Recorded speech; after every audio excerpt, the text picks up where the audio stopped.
MGY 003 का अगला question है, मुहूर्त की अवधारणा और सिद्धांतों का वर्णन कीजिए।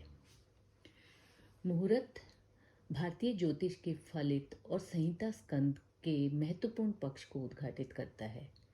मुहूर्त ज्योतिष और समाज के बीच में एक महत्वपूर्ण कड़ी का काम करता है। मुहूर्त का शाब्दिक अर्थ है काल का खंड विशेष, और अथर्व ज्योतिष में श्लोक है नाड़ी के द्वे मुहूर्तस्तु, मतलब दो नाड़ी के समय को मुहूर्त कहते हैं। अब हम इस नाड़ी शब्द को समझने की कोशिश करते हैं कि जैसे एक अहोरात्र मतलब टोटल दिन और रात में 24 घंटे में 60 घटी होती है। घटी को नाड़ी से भी कहा जाता है। मतलब दिन या रात में आधा 50-50 हुआ, मतलब 30 घटी का दिन हुआ, 30 घटी की रात हुई। और हमने कहा कि एक दिन विशेष, दिन और रात में 15-15 मुहूर्त होते हैं। तो मुहूर्त 30 घटी डिवाइड बाय 15 मुहूर्त है दिन के, तो एक मुहूर्त हुआ हमारा 2 घटी का या 2 नाड़ी का। मीन्स दिन का 15वां भाग या 2 घटी का कालखंड ही मुहूर्त है। तो इस प्रकार मुहूर्त की नई परिभाषा हुई कि 2 घटी का एक कालखंड जो सफल क्रिया को करने में उपयुक्त है, वही मुहूर्त है। मुहूर्त के इतिहास को हम यदि देखें, मुहूर्त के ऐतिहासिक स्वरूप को, तो हमें वैदिक साहित्य से लेकर वर्तमान तक का देखना होगा कि वैदिक साहित्य में मुहूर्त का कैसा था, वेदांग ज्योतिष में हम मुहूर्त के कैसे कैसे काल लेते थे, पुराणों में मुहूर्त, और स्वतंत्र मुहूर्त का ग्रंथ जो कि मुहूर्त चिंतामणि है, इनके बारे में अब हम अलग अलग से देखेंगे। अब वैदिक साहित्य में मुहूर्त की चारों वेदों, ब्राह्मण आरण्यक, उपनिषद और सूत्र ग्रंथ, ये सभी हमारे वैदिक साहित्य हैं। और इन सभी वैदिक साहित्य में तैत्तरीय ब्राह्मण में मुहूर्त के वैदिक स्वरूप को प्रकट करते हुए कहा है कि शुक्ल पक्ष और कृष्ण पक्ष में क्रमशः दिन और रात्रि के 15-15 मुहूर्त होते हैं। ये वैदिक साहित्य के मुहूर्त हैं कि शुक्ल पक्ष और कृष्ण पक्ष में दोनों में ही दिन के 15-15 मुहूर्त हैं।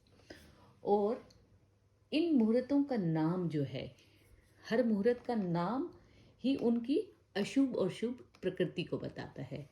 जैसे कि हम देखते हैं शुक्ल पक्ष के दिन के मुहूर्त, पहला मुहूर्त चित्र, केतु, प्रभान, आभान, संभान, ज्योतिष्मान, स्तेन, अतपन, तपन, निभितपन, रोचन, रोचमान, शोभन, शोभमान और कल्याण। और इसी तरह शुक्ल पक्ष की रात्रि के मुहूर्त दाता, प्रदाता, आनंद, मोद, प्रमोद, आवेशन, निवेशन, संवेशन, शांत, अशांत, आभवन, प्रभवन, संभवन, संभूत, भूत।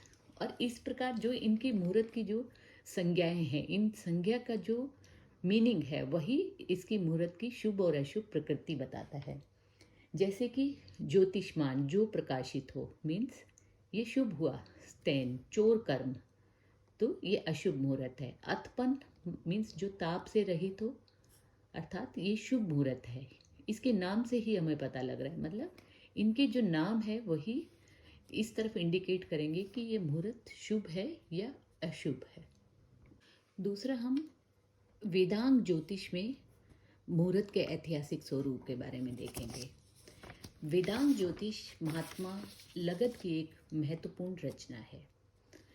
वेदांग ज्योतिष में आचार्य लगद ने वैदिक कालीन साहित्य, जो वेदांग ज्योतिष का काल है, वह वैदिक कालीन साहित्य और सिद्धांत कालीन साहित्य के बीच की कड़ी है। और वेदांग के जो अंग हैं वो हमें मालूम है, व्याकरण, ज्योतिष, निरुक्त, कल्प, शिक्षा और छंद, इन्हें वेदांग कहते हैं। वेदांग ज्योतिष के अथर्व ज्योतिष जो ग्रंथ है, उसके मुहूर्त संज्ञक प्रकरण में मुहूर्तों का विस्तार से वर्णन किया गया है। इसके पहले खंड में शंकु छाया के आधार पर दिन के 15 मुहूर्तों के काल निर्धारण है। ये है वेदांग साहित्य में के अथर्व ज्योतिष में मुहूर्त, 15 मुहूर्त दिन के, जिनमें कि रौद्र, श्वेत, मैत्र, सारभट्ट, सावित्र, वैराज, विश्वासु, अभिजीत, रोहिण, बल, विजय, नैऋत, वारुण, सौम्य और भग, ये 15 15 मुहूर्त दिए गए हैं इसमें। इस ग्रंथ में दिन और रात के मुहूर्तों की संज्ञाएं अलग अलग से नहीं दी गई हैं और इसी अथर्व ज्योतिष के मुहूर्त संज्ञक जो प्रकरण है, इसी के दूसरे और तीसरे खंड में इन मुहूर्तों के फलों का अति विस्तार से वर्णन किया गया है। जैसे कि रौद्र मुहूर्त में सभी प्रकार के रौद्र कार्य करने चाहिए।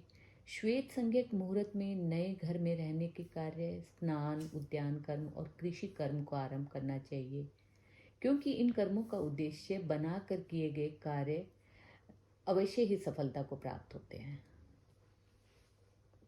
अब मुहूर्त के इतिहास में हम तीसरा पुराणों में मुहूर्तों को देखेंगे कि नारद पुराण, अग्नि पुराण इत्यादि पुराणों में मुहूर्त को बड़े ही विस्तार से विचार किया गया है।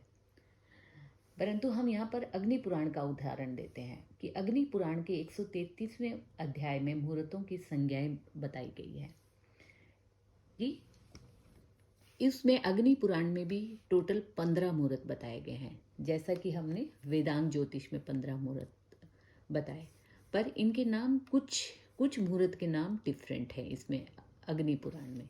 अग्नि पुराण के 15 मुहूर्त है रौद्र, श्वेत, मैत्र, सारभट्ट, सावित्र, विरोचन, जयदेव, अभिजीत, रावण, विजय, नंदी, यम, वरुण, सौम्य और भग। अब इसमें से हम यदि सूक्ष्म दृष्टि से इन दोनों को कंपेयर करें तो हम देखेंगे कि अथर्व ज्योतिष में छठा मुहूर्त वैराज है, तो अग्नि पुराण में विरोचन है। वैराज है, विरोचन है, पर इन दोनों का मीनिंग लगभग सेम है। अब अथर्व ज्योतिष में 7वां मुहूर्त विश्वासु है और अग्नि पुराण में 7वां मुहूर्त जयदेव है। अब ये दोनों नाम तो अलग हैं, लेकिन इन दोनों का भाव एक जैसा ही है। इसी प्रकार 9वां मुहूर्त अथर्व ज्योतिष में रोहिण है तो अग्नि पुराण में रावण है। अब ये दोनों बिल्कुल अलग है, रोहिण और रावण बिल्कुल अलग अलग प्रवृत्ति के हैं। इसी प्रकार अथर्व ज्योतिष में 12वां मुहूर्त नैऋत्य है तो अग्नि पुराण में यम है। इनका मीनिंग सेम है, दोनों प्रायवाची प्रतीत होते हैं और इनकी सिर्फ संज्ञा में भेद है। तो अग्नि पुराण में इन सभी मुहूर्तों के फल भी बताए गए हैं कि जैसे रौद्र मुहूर्त में रौद्र कर्म करना चाहिए, श्वेत मुहूर्त में स्नान आदि नित्य कर्म करने चाहिए, मित्र मुहूर्त में कन्या का विवाह आदि विशिष्ट शुभ कर्म करने चाहिए, सारभट्ट मुहूर्त में शुभ कार्य करने चाहिए। मुहूर्त के ऐतिहासिक स्वरूप में उसके बाद वैदिक साहित्य, वेदांग ज्योतिष और पुराणों के बाद स्वतंत्र मुहूर्त ग्रंथ देखते हैं। स्वतंत्र मुहूर्त ग्रंथ में सबसे इम्पोर्टेंट जो है वो है मुहूर्त चिंतामणि, जिसकी की रचनाकार रामाचार्य जी हैं। और भी नए नए ग्रंथ मुहूर्त जो कि केवल मुहूर्त के महत्व के लिए हैं, वो है रत्नमाला, मुहूर्त गणपति, मुहूर्त मार्तंड और मुहूर्त पदवी इत्यादि प्रमुख ग्रंथ है। अब मुहूर्त चिंतामणि में न केवल दिन और रात के मुहूर्त अलग अलग से बताए गए हैं, बल्कि इन सभी मुहूर्तों की शुभाशुभ प्रकृति का भी उल्लेख किया गया है। जो मुहूर्त चिंतामणि में 15 तरह के मुहूर्त दिन के बताए गए हैं वो इस प्रकार है: गिरीश, भुजंग, मित्र, पितृ, वसु, अंबु, विश्वदेव, अभिजीत, विधाता, इंद्र, अनल, निऋत्ति, उदकनाथ, आर्यमा और भग। वर्तमान में पंचांग को ही मुहूर्त का आधार माना गया है, क्योंकि पंचांग में पांचों अंग के अलावा कालांतर में और भी चीज़ें सम्मिलित हो गई, जैसे कि इसमें पंचांग के पांचों अंग जो तिथि, वार, नक्षत्र, योग, करण, इसके अलावा इसमें लगन, अमृत सिद्धि योग, सर्वार्थ सिद्धि योग, द्विपुष्कर योग, त्रिपुष्कर प्रभृति योग, गुरु शुक्रास्त ज्ञान, दैनिक लगन सारणी, ग्रह स्पष्ट सारणी, इन सब चीज़ों का समावेश होने से न केवल पंचांग का कलेवर बदला, अपितु इसकी उपयोगिता और महत्व दोनों ही बढ़ गए। इस प्रकार शुभ और अशुभ काल के निर्धारक सभी तत्व एक जगह पंचांग में समावेश होने के कारण पंचांग ही प्रेजेंट में मुहूर्त का आधार है। मतलब पंचांग जो है सब चीज़ें जो एक ज्योतिषी को मुहूर्त निर्धारण के लिए चाहिए वो सब पंचांग के अंदर है। मीन्स पंचांग को आज की तारीख में ज्योतिषी का कंप्यूटर कहा जाता है। अब सबसे पहले पंचांग में हम तिथि तिथि का निरूपण करेंगे। अब तिथि, जैसा कि हमने देखा कि तिथि जो है सूर्य और चंद्रमा की गति में अंतर से तिथि एक तिथि होती है। जब सूर्य और चंद्रमा का तिथि का अंतर 12 अंश का हो जाता है तो उससे एक तिथि होती है। और एक चांद्रमास में 30 तिथियां होती है। इन 30 तिथियों में 15 तिथियां शुक्ल पक्ष की और 15 कृष्ण पक्ष की होती है। शुक्ल पक्ष की 15वीं तिथि पूर्णमासी होती है और कृष्ण पक्ष की 15वीं तिथि अमावस्या होती है। अब इन तिथियों के अधिपति देवता और संज्ञा, इन तिथियों की संज्ञा को हम देखते हैं कि ये जो तिथियां हैं, जैसे प्रतिपदा के देवता हैं अग्नि और इसकी संज्ञा नंदा। ये जो नंदा, भद्रा, जया, रिक्ता, पूर्णा, ये तिथियां जो है इनकी पुनरावृत्ति होती रहती है। 5 तिथियों की पुनरावृत्ति 15 दिन में 3 बार होगी। तो नंदा तिथि प्रतिपदा को होती है, उसके बाद षष्ठी को होती है और एकादशी को होती है। इसी प्रकार भद्रा तिथि सेकंड को होगी और सप्तमी को होगी और द्वादशी को होगी। तो इस प्रकार तिथियों की पुनरावृत्ति होती है और ये तिथियों के सभी तिथियों के देवता है। प्रतिपदा के अग्नि, द्वितीया के ब्रह्मा, तृतीया के गौरी, चतुर्थी के गणेश, पंचमी के नाग, षष्ठी तिथि के स्कंद, 7वीं तिथि के सूर्य, 8वीं के शिव, 9वीं के दुर्गा, 10वीं के यम, 11वीं तिथि के विश्वदेव विष्णु जी, 12वीं तिथि के हरि, 13वीं तिथि के कामदेव, 14वीं तिथि के शिव और पूर्णमासी के अधिपति देवता है चंद्रमा जी और अमावस्या के अधिपति देवता पितरदेव हैं। अब इन तिथियों में शुभ और अशुभ का हम निर्धारण कैसे करते हैं कि इस प्रकार ये शुक्ल पक्ष की तिथियां और कृष्ण पक्ष की दोनों की इस तरह से सेम रहती है और सेम ही इसमें ये नंदा, भद्रा, जया, रिक्ता, पूर्णा इसी तरह ये शुक्ल पक्ष और कृष्ण पक्ष में रिपीट होती है। अब एक शुक्ल पक्ष की जब चंद्रमा होता है तो उस समय की तिथियों को हम शुभ कहते हैं। मीन्स पूर्णमासी से पहले की 5 तिथि, मतलब एकादशी से लेकर पूर्णिमा और फिर कृष्ण पक्ष में प्रतिपदा से लेकर पंचमी तक, ये तिथियां जो है शुभ मानी जाती है। मतलब कृष्ण पक्ष की 1 to 5 एंड शुक्ल पक्ष की 11 to 15 ये तिथियां शुभ मानी जाती है। जो बीच की तिथियां होती हैं शुक्ल पक्ष की और कृष्ण पक्ष की, वो मध्यम फल देने वाली होती है। और शुक्ल पक्ष की स्टार्टिंग की 5 जिसमें कि चंद्रमा की कलाएं बहुत कम होती हैं और कृष्ण पक्ष की लास्ट कि 11 to 15 जब चंद्रमा की कलाएं बहुत कम होती हैं तो उन तिथियों को अशुभ कहा जाता है। ठीक है। और अब इन नंदा, भद्रा, जया, रिक्ता और पूर्णा तिथियों में से जो रिक्ता तिथि है, रिक्ता तिथि को अशुभ माना जाता है। फिर अब हम ये देखते हैं कि यदि नंदा तिथि शुक्रवार को पड़ रही हो, भद्रा तिथि बुधवार को पड़ रही हो, जया मंगलवार को, रिक्ता शनिवार को और पूर्णा गुरुवार को, तो वो सिद्ध योग कहलाता है और उसमें किए गए कार्य सब सिद्ध होते हैं। इसी प्रकार पंचांग में तिथि के बाद वार का स्वरूप, वार के स्वरूप में हमने पहले पढ़ा कि किस प्रकार वारों का क्रम डिसाइड होता है, किस प्रकार वारों के अधिपति डिसाइड होते हैं, कि प्रत्येक वार का एक अधिपति होता है जिसके नाम पर उस वार का नाम पड़ता है। तो अब वारों का क्रम हमें पता है। दैनिक व्यवहार में जो प्रयोग आने वाला वार जो है ज्योतिष शास्त्र में सावन दिन के नाम से प्रसिद्ध है और सावन दिन की प्रवृत्ति सूर्योदय से मानी जाती है। मीन्स 2 सूर्योदय के बीच के काल को एक सावन दिन कहते हैं। अब वारों में हम देखें तो जो गुरुवार और शुक्रवार है इन्हें शुभ माना जाता है, मंगलवार व शनिवार को अशुभ माना जाता है और जो बाकी वार हैं उनकी प्रवृत्ति जो है उनके कार्य के अनुरूप शुभ या अशुभ कहलाई जाती है। इसी प्रकार पंचांग का तीसरा अंग है नक्षत्र। नक्षत्र के बारे में जैसा कि हमने पहले भी जाना कि जो सूर्य आदि प्रत्येक ग्रह जो है वो आकाश में अपनी अपनी कक्षा में चक्कर लगाते हैं, और जब इस आकाश चक्र को हम 27 भागों में बांटते हैं तो प्रत्येक भाग एक एक नक्षत्र होता है। तो इस प्रकार 27 नक्षत्र कहलाए जाते हैं। अब 27, अब चंद्रमा जो है ये टोटल 27 नक्षत्र हैं। चंद्रमा एक दिन में एक नक्षत्र पर होता है। अब जिस दिन चंद्रमा जिस नक्षत्र पर होता है, जिस नक्षत्र में चंद्रमा स्थित होता है, वही उस दिन का नक्षत्र माना जाता है। अब इन नक्षत्रों की संज्ञाएं हैं, इन नक्षत्रों के देवता हैं और इनके रूलिंग प्लैनेट्स हैं।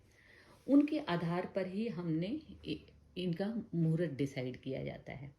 अब 27 नक्षत्रों के अलावा एक अभिजीत नक्षत्र भी माना गया है, जिसका कि मुहूर्त में एक विशेष स्थान है, मुहूर्त के निर्धारण में विशेष महत्व है उसका। ये नक्षत्र 28वां नक्षत्र होता है और ये अलग से कोई नक्षत्र नहीं है। इसमें उत्तराषाढ़ा की अंतिम 15 घटी और उत्तराषाढ़ा की अंतिम 15 घटी और श्रवण की 4 घटी, मीन्स 19 घटी का ये नक्षत्र है, तो वो अभिजीत नक्षत्र कहलाता है। अब इन सभी नक्षत्रों के नाम हम देखें तो अश्वनी, भरणी, कृतिका। अब इनकी ये संज्ञाएं हैं क्षिप्र, उग्र, मिश्र। अब इनकी संज्ञाओं के नाम से ही इनकी प्रवृत्ति डिसाइड होगी। तो जैसे जो नक्षत्र हैं तीक्ष्ण वाले, ये हमारे मूल नक्षत्र कहे जाते हैं, जिसमें कि अश्लेषा, आद्रा, ये ज्येष्ठा और मूला, ये नक्षत्र होते हैं। तो अश्विनी, भरणी, कृतिका, रोहिणी, मृगशिरा, आद्रा, पुनर्वसु, पुष्य, अश्लेषा, मघा, पूर्व फाल्गुनी, उत्तर फाल्गुनी, हस्त, चित्रा, स्वाति, विशाखा, अनुराधा, ज्येष्ठा, मूल, पूर्वाषाढ़ा, उत्तराषाढ़ा, फिर अभिजीत है, श्रवण, घनिष्ठा, शतभिषा, पूर्व भाद्रपद, उत्तर भाद्रपद और रेवती नक्षत्र। अब जैसे कि हमने बताया कि सूर्य और चंद्रमा की गति में अंतर होने से तिथि बनती है। अब सूर्य और चंद्रमा के योग से जो पंचांग का अंग होता है वो होता है योग। तो योग में जो विषकुंभ आदि चल योग हैं वो पंचांग में इंक्लूड किए गए हैं और इन योगों की संख्या 27 कही गई है और इन योगों के फल भी इनके नाम के अनुरूप ही हैं। नाम के अनुरूप इनके फल हैं, जैसे कि हमें जैसे कि प्रीति योग शुभ है और व्याघात योग अशुभ है, तो शुभ कार्यों में शुभ योगों का ग्रहण करना चाहिए और क्रूर कार्यों में अशुभ योगों का ग्रहण करना चाहिए। इस प्रकार पंचांग का 5वां अंग है करण।